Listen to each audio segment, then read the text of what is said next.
Šogad Latvijas hokejam 85 gadu jubileja, ko plašāk svinēs septembrī. Kā lielisks vēstures akcents jubilejai 12. aprīlī pie Baznīcas ielas 41-43 nama Rīgā notika vērienīgs pasākums hokeja draugiem.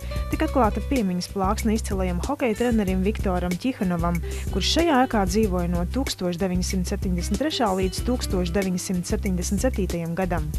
Ideja tā bija mūsu ideja, tāpēc, ka ļoti daudz saistīts hokejam bija arī ar Ķihanova vārdu.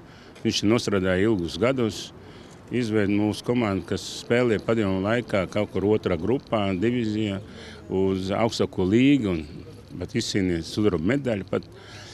Protams, ka viņš daudz ko ieguldīja, un hokejs dzīvo līdz šim brīdim, un ne bez viņa.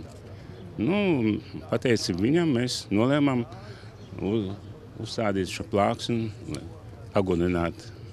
Mēs esam lepni, ka mums ir Rīgā dzīvojis tāds cilvēks. Mēs esam lepni par to, ka mēs varam šodien Rīgā vēsturi veidojot atklāt šādu plāksni, jo ne Igaunijā, ne Lietuvā, kā mēs zinām, hokeja nav.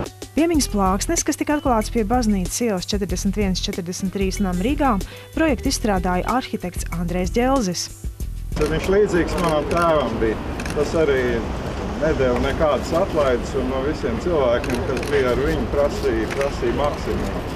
1968. gadā Viktors Ķihanovs sāk strādāt Rīgas Dinamo galvenā trenera amatā, un to ieņēma līdz 1977. gadam. 5 sezonu laikā viņš no valsts 3. līgas palīdzēja Rīgas Dinamo iekļūt PSRS spēcīgāko 9 vienību vidū, kur vēlāk vairs neatstāja. Pēc darba Rīgas Dinamo Ķihanovam, kurš jau bija kļuvis par PSRS labāko treneri, sekoja vislielākie panākumi. Ar valsts vienību viņš 8 reizes kļuva par pasaules čempionu. Tāpat viņš 3 reizes kļuva par olimpisko čempionu, 2 reizes ar PSRS valsts vienību, bet 1 reizi ar NVS izlasi. Es ar viņu kopā biju 9 gadus. Un arī esmu dzīvojis pat vienā istabā, Minskā un citur ārzemēs vēl. Ko es varētu teikt? Es varētu teikt, ka tas bija cilvēks, kas ir uzticīgs hokejam līdz matu galiem. Kas praktiski viņš elpoja visu laiku to hokeja gaisu un prasīja arī no pārējiem visiem, lai mēs arī būtu tādi paši, lai mēs censos būt tādi paši. Un viņam bija sapnis iekļūt augstākajā līgā. Viņš to pasludināja jau pirmajā dienā, kā viņš atbrauca šeit. Un mēs arī to sapni piepildījām.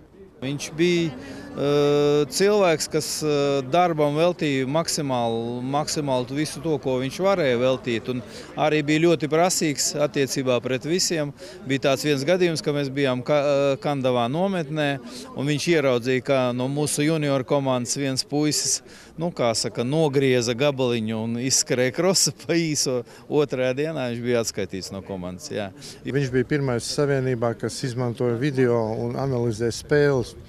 Un tolaik es braukāju līdzi arī ar komandu, sniedzu reportāžus ar sportiņiem, žurnāliem un palūdzu viņam atļauju, vai drīkst nostīties to video. Viņš teica, nē, vispirms es nostīšos viens pats, pēc tam tu, kopā, jā, un viņš skaidroja, un tā bija pa visiem treneru kursiem lielākā mācība, kas ir hokejs kā, un tad viņš, parasti beidzās viss tas 4-5 naktī, jā, un tad viņš no rīta cēlās un ar visu komandu skatījās vēl vienreiz, 3. reizi, un atkal analizēja to. Tā kā var teikt, viņš iemācīja arī izprast to hokeju. Viņš ir stingrs bija, un laikam tas ir viens no pozitīviem raksturā viņam. Viņš ļoti stingrs bija, ļoti prasība viņam daudz bija, bet arī viņš ļoti bija uzmanīgs katram personām, katram spēlētājiem, un tādi mums ir diezgan maz treneri, kā viņš. Bet viņš изaudzināja тренеру Сардауза. Самое эмоциональное – это человек, который меня пригласил в Рижское «Динамо», чтобы я выступал за эту команду. Это первый человек, который мне сказал слова, что он бы хотел видеть меня в Рижском «Динамо». Вот с этим связано мое самое главное воспоминание по поводу Виктора Васильевича Тихонова. Latvijas hokeja izlases spēlētāji, kur aktīvi gatavojas pasaules čempionātam Maskavā un spēlē pārbaudes spēles, zina, kas ir Ķihanova skola un joprojām to slavē un apbrīno.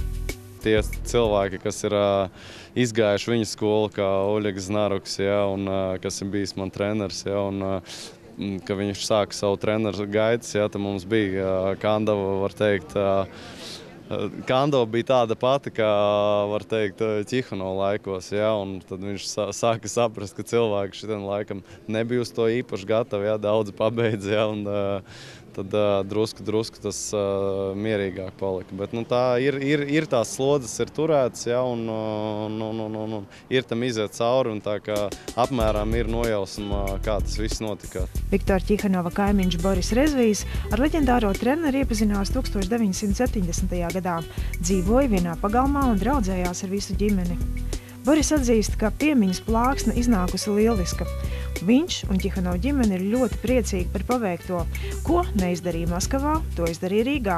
Мне очень приятно, что нашлись здесь такие люди, которые сочли необходимым и возможным повесить эту доску. Ķihanova darba augļi ir redzami vēl šodien. Latvijas valstsvienība kopš 1997. gada nemainīgi piedalās pasaules čempionāta spēcīgākajā grupā, kā arī 4 reizes pēc kārtas ir piedalījusies Ziemas olimpiskajās spēlēs. Mēs tagad pasaulē esam 20 gadu A grupā, tas ir vispār grūti iedomāties. Šeit Latvija to daudz nesaprot no mūsu valdību. Bet amerikāņi, Kanāda, Skandināvu valsts, viņi brīnās, kā tāda maziņa valsts, kā Latvija, tāda finansē. 20 gadu A grupā, tagad mums ir U18 grupā, U20 grupā. Jūs varat iedomāties, kur hokejs ir šodien. Var runāt, ko grib, var tur neslavēt, tur pateikt, ka Lipmans ir tās un šās, un federācija tur nestrādā neko. Bet rezultāti parāda pats par sevi, kur ir rezultāti. No 6. maija visi hokeja draugi turam īkšķis par Latvijas uzvarām pasaules čempionātā Maskavā.